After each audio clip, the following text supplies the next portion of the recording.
ঢাকার আকাশে আজ অস্থায়ীভাবে আংশিক মেঘলা থাকতে পারে বলে জানিয়েছে আবহাওয়া অধিদপ্তর। সেই সঙ্গে সামান্য বৃদ্ধি পেতে পারে দিনের তাপমাত্রা। বুধবার সকাল 7টা থেকে পরবর্তী 6 ঘন্টার জন্য ঢাকা ও এর পার্শ্ববর্তী এলাকার জন্য দেয়া পূর্বাভাসে এ তথ্য জানানো হয়। পূর্বাভাসে বলা হয়, ঢাকার আকাশ আজ আংশিক মেঘলা হতে অস্থায়ীভাবে মেঘলা থাকতে পারে। সেই সঙ্গে হতে পারে হালকা বৃষ্টি। তবে বৃষ্টি হলেও বৃদ্ধি পেতে পারে দিনের তাপমাত্রা। এ সময় দক্ষিণ বা দক্ষিণ পূর্ব দিক থেকে ঘন্টায় 10 থেকে 15 কিলোমিটার বেগে বাতাস প্রবাহিত হতে পারে। স্যান্ডেলিনা সো, রূপচর্চায় আভিজাত্য। এদিকে সবশেষ সারা দেশের জন্য দেয়া 120 ঘন্টার পূর্বাভাসে বলা হয়েছে, বুধবার রংপুর, রাজশাহী, ঢাকা, ময়মনসিংহ, খুলনা, বরিশাল, চট্টগ্রাম ও সিলেট বিভাগের কিছু কিছু জায়গায় অস্থায়ীভাবে দমকা হাওয়া সহ হালকা থেকে মাঝারি ধরনের বৃষ্টি বা বজ্রবৃষ্টি হতে পারে। সেই সঙ্গে সারা দেশের কোথাও কোথাও মাঝারি ধরনের ভারী বর্ষণও হতে পারে।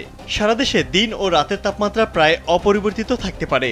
এদিকে মঙ্গলবার সর্বনিম্ন তাপমাত্রা ছিল 27.2 ডিগ্রি সেলসিয়াস আর সর্বোচ্চ তাপমাত্রা 34.4 ডিগ্রি সেলসিয়াস।